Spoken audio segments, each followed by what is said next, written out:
Great students, we are ongoing with our series of Indian history, part 3, themes of Indian history, Rebel and the Raj. यहाँ rebel and the राज के बारे में हम बात करेंगे तो हम बात करेंगे 1857 के बारे में, जो कि एक फेमस रेबल हुआ था। इंडियन सिपाहीज ने एक फेमस रेबल किया था 1857 में, जिसको हम कहते हैं द फेमस रेबल। कैसे स्टार्ट हुआ था इसका एक पूरा बैकग्राउंड है, लेकिन इसके कुछ कॉजेस थे जिसके रोशनी में हम इनको देखेंगे। सबसे पहले थे सोशल कॉजेस, दूसरे जो कॉजेस आते हैं, सबसे पहले सोशल कॉजेस थे, फिर इकोनॉमिक, फिर कल्चरल जिसको हम कहेंगे, और एक आते हैं इमीडिएट कॉज।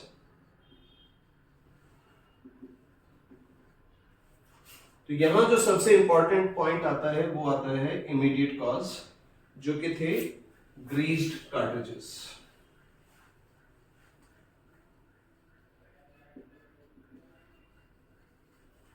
ठीक है, यानी चर्बी वाले कारतूस जो इमीडिएट कॉज इसका साबित हुए। चर्बी वाले कारतूस या जिनको हम ग्रीस्ड कार्ट्रिजेस कहते हैं, उनके बारे में अब हम बात करेंगे। सबसे पहले तो जो इंडियन सोल्जर्स ब्रिटिश आर्मी में जो डिप्लॉय थे उनको सिपाहीज कहा जाता था।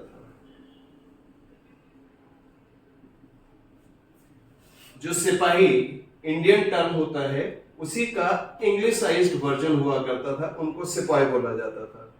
ये पहली चीज याद रखिए। अब सोशल कॉजेस में सिपाहीज के लिए क्या प्रॉब्लम थी कि सिपाहीज जो थे वो अपने से छोटी जाति वाले लोगों के साथ में यहां उनको रहना पड़ता था। तो सबसे पहला कॉज सोशल में ये आता है। दूसरा इकोनॉमिक कॉज। इकोनॉमिक कॉज में जो सिपाहीज हैं उनको इक्वल वेजेस नहीं दिए जाते जितने के ब्रिटिश को दिए जाते थे। ब्रिटिश की सैलरी ज्यादा होती थी, इंडियन सिपाहीज की सैलरी कम होती थी। कल्चरल कॉज, अब आप समझ रहे हैं कि जब सोशली इनको अपने से लोअर कैटेगरी वाले या लोअर रैंक वाले लोगों के साथ में रहना पड़ता है, क्योंकि भारत में एक प्रथा है जैसे हम कहते हैं जाति प्रथा। तो जाति प्रथा में क्या है, यहाँ सिपाही जो है वो अपने से छोटी जाति वाले लोगों के साथ रहते थे। आज तो हम जाति का कोई भेदभाव एक दूसरे के साथ में मानते नहीं है, लेकिन उस टाइम पे बहुत ज्यादा माना जाता था। ठीक है, तो यहां सबसे बड़ा कॉज बन के सामने आया ग्रीस्ड कार्ट्रिजेस। ये चर्बी वाले कारतूस थे, इन कारतूसों को मुंह से काटा जाता था और उसके बाद में राइफल में भरा जाता था। तो यहां पे एक नई राइफल इंट्रोड्यूस की गई थी जिसको हम कहते हैं रॉयल एनफील्ड।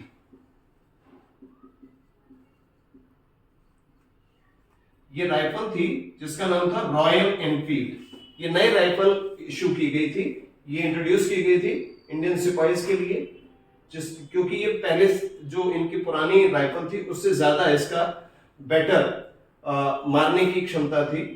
तो यहां क्या होता था, जैसे आप बैरल ले लें और ये मेरे हाथ में जिस तरीके से मेरा पेन है, इसको मैं कट करूं और बैरल के अंदर डाल के इसको भरना शुरू कर दूं इस तरीके से, तो ये सेम इसी तरीके से इन कार्ट्रिजेस को भरा जाता था। ऐसा नहीं है कि बुलेट आप लगा दें किसी, जैसे आप रिवॉल्वर में देखते हैं कि बुलेट लगा दी, या फिर आजकल मूवीज के अंदर आप देखते हैं कि मैगजीन खाली कर दी उसके बाद में नई मैगजीन लगा दी। इस तरीके की चीजें नहीं थी। एक टाइम पे एक ही गोली शूट हो सकती थी, इसीलिए इस राइफल को यूज किया गया था क्योंकि इसकी मारक क्षमता ज्यादा थी। ठीक है, तो ये सबसे बड़ा कारण यहाँ पे साबित हुआ। और यहाँ पे ग्रीस्ड कार्ट्रिजेस की जब हम बात करते हैं तो ग्रीस लगाया गया था जिसमें काऊ, जो हम फैट के बारे में बात कर रहे हैं, यहाँ पे फैट यूज किया गया था। काऊ और पिग का फैट यूज किया गया था। काऊ का फैट जब हम बात करते हैं तो काऊ का फैट, क्योंकि हिंदूज के लिए काऊ इज अ होली एनिमल। ठीक है, और पिग मुस्लिम्स के लिए हेटेड, मुस्लिम नफरत करते हैं पिग से, तो इसलिए हिंदूज एंड मुस्लिम्स दोनों के लिए ग्रीस्ड कार्ट्रिजेस अपने आप में एक प्रॉब्लम वाली चीज थी। ठीक है, तो दोनों यहां इस फैट वाले कार्ट्रिज या ग्रीस्ड कार्ट्रिज से बहुत ज्यादा परेशान थे। तो इसी तरीके से जब कुछ सिपाहियों को यूज करने के लिए दिया गया तो सबसे पहले बैरकपुर में इसको यूज करने के लिए दिया गया था।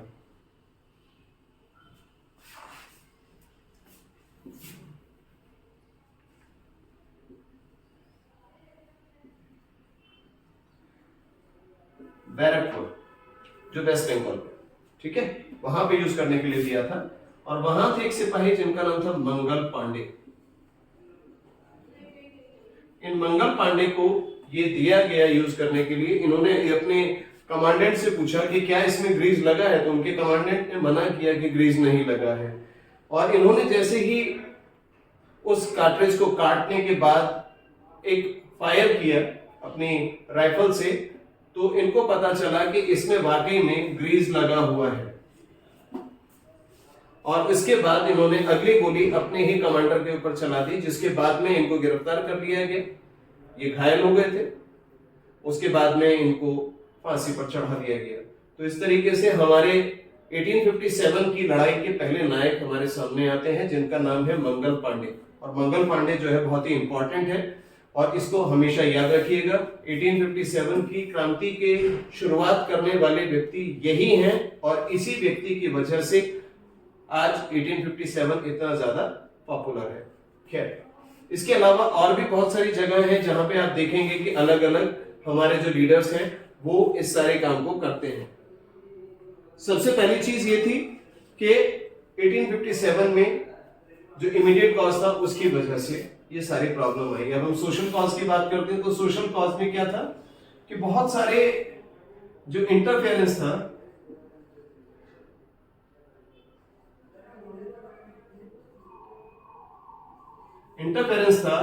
ब्रिटिश की साइड से, स्पेशली रिलीजन के मामले में वो किया जा रहा था। ठीक है, बहुत सारा इंटरफेरेंस किया जा रहा था। इसके अलावा यहां पे सोशल जो कॉज था वो ये था कि कन्वर्जन किया जा रहा था, ठीक है, टू क्रिश्चियन। इंडियन मासेस को क्रिश्चियन में कन्वर्ट किया जा रहा था। इकोनॉमिक कॉजेस में देखेंगे तो इक्वल वेजेस नहीं दिए जा रहे थे। और कल्चरल कॉजेस में हम देखें तो हमारे ऊपर जो ब्रिटिश रिवायतें थी, जैसे चाय पीना हो या दूसरी चीजें हैं, उनको इंपोज किया जा रहा था। और ये माना जा रहा था कि जो लोग ब्रिटिश कस्टम्स को, ब्रिटिश नॉर्म्स को फॉलो करते हैं वो बहुत ज्यादा अच्छे लोग होते हैं, बहुत ज्यादा हेल्दी लोग होते हैं, जबकि बाकी लोग जो हैं, इंडियंस जो हैं, वो उतने अच्छे नहीं हैं। इंडियंस जो है वो उतने ज्यादा कैपेबल नहीं है कि वो अपनी सारी चीजों को आगे बढ़ा सके। अब ये मंगल पांडे ने स्टार्ट किया, बट हुआ क्या कि 10 मई 1857 ये खबर पहुंची मेरठ।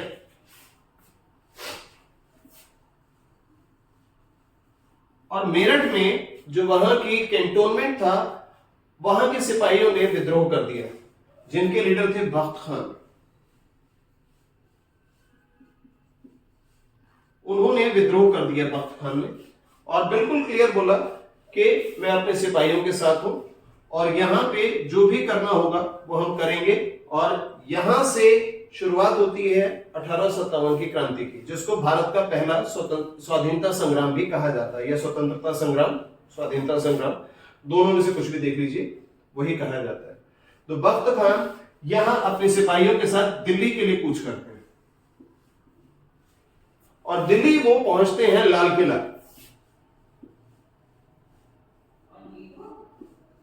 स्पेलिंग के ऊपर ज्यादा मत जाइएगा क्योंकि मैं बहुत जल्दी जल्दी लिखा हूं, ठीक है। बख्त खान जाते हैं दिल्ली, लाल किला, और यहां जाकर मिलते हैं वो बहादुर शाह जफर से। जफर इनका पेन नेम है, वैसे इनको बहादुर शाह सेकंड भी कहा जाता है, ठीक है। ये आखिरी मुगल बादशाह साबित होंगे। और यहां क्योंकि रमजान का महीना है, बहुत ही पवित्र महीना है, इस्लाम के तारीख में रमजान के महीने को बहुत ही पवित्र माना जाता है। यहाँ पे लोग फास्ट रखते हैं, यानी दिन भर रोजे रखते हैं। रोजे यानी कि फास्ट, कुछ खाते पीते नहीं। तो सुबह का टाइम था जब ये टुकड़ी वहां पहुंची, तो बादशाह जो है सरगी कर रहे थे। सरगी बोलते हैं कि जब आप फास्ट स्टार्ट करने वाले होते हैं तो उससे पहले जो मॉर्निंग की अजान है उससे पहले आप कुछ खाते पीते हैं जिससे कि आप पूरे दिन अपना जो भी वर्क है उसके लिए एनर्जी आप अपने अंदर ला सकें। तो बख्त खान और उनके सिपाही बादशाह से जाके कहते हैं कि भाई आप ऐसा करिए, हमें लीड करिए, हमारे पास कोई लीडर नहीं है। हमारे पास लीडर है बख्त खान, लेकिन बख्त खान इतने बड़े लीडर नहीं है जिनकी पैन इंडिया एक्सेप्टेंस हो। पैन इंडिया एक्सेप्टेंस यानी कि जैसे आज हमारे प्रधानमंत्री जी हैं मोदी जी, उनको पूरे देश में ऐसा माना जाता है कि इनसे बेहतर दूसरा नेता नहीं है। ऐसे ही उस टाइम पे बहादुर शाह जफर थे, जिनसे ज्यादा बेहतर नेता कोई दूसरा था नहीं। तो बहादुर शाह जफर एक्सेप्ट कर लेते हैं और आप इस एक्सेप्टेंस को ये मान लीजिए कि इनके पास कोई दूसरी चॉइस है नहीं कि विद्रोहियों को मना कर दे कि नहीं भाई मैं आपकी बात नहीं मानूंगा, इनको माननी पड़ती है उनकी बात। तो ये उनकी बात मान लेते हैं और यहां से 1857 में जो मुगलों के आखिरी वंशज हैं बहादुर शाह जफर, उनका दखल शुरू हो जाता है और यहां वो लीडर बन जाते हैं। इसके बाद में अभी हम तुरंत ही बात करेंगे कि अलग अलग सेंटर्स में कौन कौन से लीडर्स यहां पे काम कर रहे थे। ठीक है, कॉजेस के बारे में हमने बात कर दी, 1857 के रेबल के बारे में हमने बात कर दी। अलग अलग सेंटर्स में हम देखेंगे कि कहां कहां पर कौन कौन से लीडर्स काम कर रहे थे। जैसे कि आप देखेंगे एक जगह है कानपुर, आप कई जगह पर भी देखेंगे तो CAWNPORE कानपुर ऐसे भी लिखा जाता है। तो यहां पे थे नाना साहेब। नाना साहेब ये बाजीराव थर्ड के बेटे थे।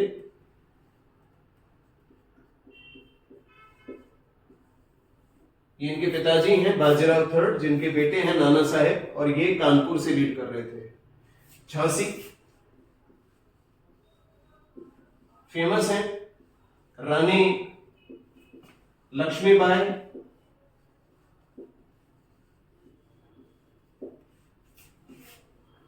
आरा ये बिहार में है और यहां से कुंवर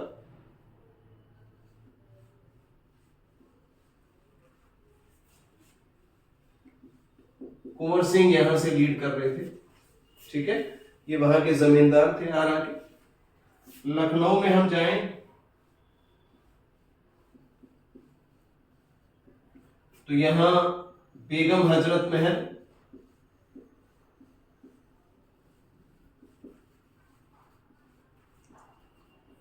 और इनके साथ बिरजिस कद्र।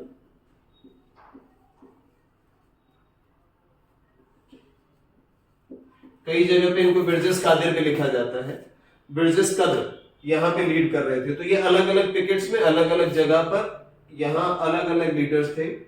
दिल्ली में बख्त खान, कानपुर में नाना साहेब, झांसी में रानी लक्ष्मीबाई, आरा में कुंवर सिंह, लखनऊ में बेगम हजरत महल और बिरजिस कद्र। ये अलग अलग जगह पर अलग अलग लीडर्स जो है यहाँ पे लीड कर रहे थे।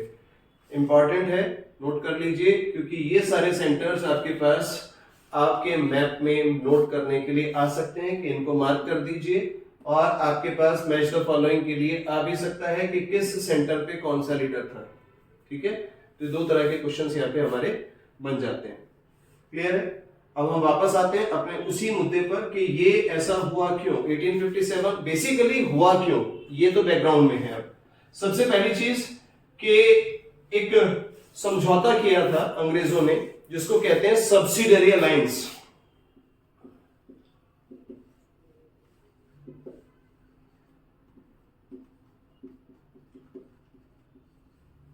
सब्सिडरी अलायंस ये था क्या? ये देसी राजाओं को कहते थे कि देखिए आपका पड़ोसी आपके ऊपर हमला कर सकता है, और क्योंकि आपका पड़ोसी आपके ऊपर हमला कर सकता है तो आपको बचने के लिए अपनी जो आर्मी है उसको बहुत ज्यादा वेल इक्विप्ड रखना चाहिए। आपकी आर्मी वेल इक्विप्ड नहीं हो सकती, बहुत ज्यादा डिसिप्लिन नहीं हो सकती, लेकिन ब्रिटिश आर्मी जो है बहुत ही ज्यादा वेल इक्विप्ड है, वेल ट्रेन्ड है और बहुत ही ज्यादा डिसिप्लिन है। तो इसलिए सब्सिडरी अलायंस आप हमारे साथ में करिए, आपको हम अपनी आर्मी देंगे जिस आर्मी से आप बेसिकली क्या करेंगे, अपनी रक्षा कर पाएंगे। और जब आप अपनी रक्षा कर पाएंगे तो यहां सब्सिडरी अलायंस आपकी रक्षा करेगा, सिर्फ आपको क्या करना है, सेना का खर्च देना है। तो यहां देसी राजाओं के खर्च पर ब्रिटिश ने अपनी अलग अलग जो आर्मी यूनिट्स थी वो तैयार करनी शुरू कर दी। तो ये सब्सिडियरी अलायंस सबसे पहले आता है। इसके अलावा लॉर्ड डलहौजी बहुत इंपॉर्टेंट है,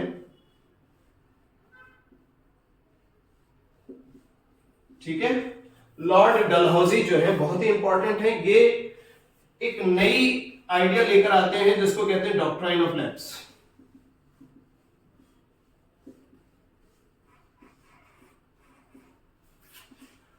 लैप्स को सुनने के बाद में आपको लगेगा पता नहीं क्या है, लेकिन लैप जो होता है उसे गोद बोलते हैं। तो गोद लेने का सिद्धांत, ठीक है। जैसे झांसी की रानी लक्ष्मीबाई और यहां के राजा गंगाधर राव, इन्होंने एक बेटा अडॉप्ट किया। अनफॉर्चुनेटली गंगाधर राव की पहले डेथ हो गई अप्रूवल से पहले। उस बेटे को गोद लेने का जो अप्रूवल था वो ब्रिटिश ईस्ट इंडिया कंपनी के पास में पेंडिंग था। अप्रूवल आने से पहले गंगाधर राव की डेथ हो गई। रानी लक्ष्मीबाई ने उसी रिक्वेस्ट को आगे बढ़ाया, बट कंपनी ने उसे रिजेक्ट कर दिया बिकॉज उनको सूट नहीं करता था। अब कोई चीज आपको सूट नहीं करेगी तो आप उसको मना कर देते हैं। तो ये बहुत ही क्लियर एक इंडिकेशन यहां पे निकल के आता है। तो लॉर्ड डलहौजी जो है, जो लैप्स का सिद्धांत है उसको यूज करते हैं और बहुत सारी रियासतों को, झांसी, नागपुर, सतारा, इनको हड़प लिया जाता है और इसी को कहा जाता है डलहौजी की हड़प नीति। इनको हड़पने के साथ साथ 1856 में लॉर्ड डलहौजी अवध, अब ये अवध क्या है, मैं लखनऊ लिख रहा हूं। Lucknow is the capital of Awadh. फिलहाल ये उत्तर प्रदेश की राजधानी है, लेकिन उस टाइम पे अवध की राजधानी हुआ करती थी लखनऊ, और यहां पर हुआ करते थे नवाब वाजिद अली खान, जिनके बेटे हैं बिरजिस कद्र और बेगम है हजरत महल, ठीक है, जो रेबेलियन में पार्ट ले रहे हैं। बहुत ही फेमस है नवाब वाजिद अली शाह, जिन्होंने कथक को अपने दरबार की रौनक बनाया। इसके अलावा वहां पे और भी बहुत सारे अलग अलग तरह के जो आर्ट्स एंड कल्चर हैं वो वहां से इन्फ्लुएंस हुए और इंडिया भर में फैले, ठीक है। बात हो रही है 1856 में अवध को इन्होंने कहा कि आपका गवर्नेंस अच्छा नहीं है भाई साहब, तो आप ऐसा करिए, छोड़ दीजिए और अब हम यहां का गवर्नेंस चलाएंगे। उनको लगता था कि नवाब वाजिद अली शाह जो है बहुत ही अनफ्रेंडली फिगर हैं जनता के बीच में, लेकिन उन्हें नहीं पता था कि उनके ताल्लुकदारों के बीच में, उनके जमींदार के बीच में और उनके पेजेंट्स के बीच में नवाब बहुत ही पॉपुलर फिगर थे। और जैसे ही नवाब को हटाया गया, ये सभी लोग नवाब को सपोर्ट करने के लिए अंग्रेजों के खिलाफ मैदान में कूद पड़े। और अब अंग्रेजों को यहां बचने के लिए कोई चांस नहीं था, क्योंकि इन सबको लीड कर रहे थे उनके ही बेटे और उन्हीं की बेगम। 1857 का एक इंपॉर्टेंट फैक्टर, रानी लक्ष्मीबाई, आपको बहुत अच्छे से पता है, रानी लक्ष्मीबाई ने खुद कहा था मैं अपनी झांसी नहीं दूंगी, और वो अंग्रेजों की सेना से लड़ते हुए वीर गति को प्राप्त हुई। सुभद्रा कुमारी चौहान ने भी इनकी एक बहुत ही फेमस कविता लिखी है, खूब लड़ी मर्दानी वो तो झांसी वाली रानी थी, बुंदेले हर बोलो के मुंह हमने सुनी कहानी थी। नाना साहेब आखिरी सांस तक लड़ते रहे और बाद में जब उन्होंने देखा कि वो आजाद नहीं करा पाएंगे, वो नेपाल चले गए। ऐसा कहा जाता है कि नेपाल भाग गए। बेगम हजरत महल को भी कहा जाता है कि वो भी नेपाल भाग गई, बट सच्चाई क्या है आज तक किसी को नहीं पता। कुंवर सिंह आरा, जगदीशपुर, बिहार, यहाँ के बहुत ही जीवट जमींदार थे, जिन्होंने अंग्रेजों के खिलाफ यहाँ युद्ध छेड़ दिया। अनफॉर्चुनेटली इनके हाथ में गोली लगी और गैंग्रीन ना हो उसके डर से इन्होंने अपना हाथ खुद ही काटकर फेंक दिया, जिसमें कि ओवर ब्लीडिंग हो जाने की वजह से इनकी जान चली गई। तो यहां हमारे 1857 के इस संग्राम में, इस लड़ाई ने बहुत सारे नेशनल हीरोज को जन्म दिया, जिसमें नाना साहेब, रानी ऑफ झांसी, कुंवर सिंह, बेगम हजरत महल, बिरजिस कद्र और मंगल पांडे, ये सभी लोग हमारे सामने आते हैं। नेक्स्ट पार्ट के लिए हम नेक्स्ट वीडियो में आपसे मिलेंगे। Thank you very much.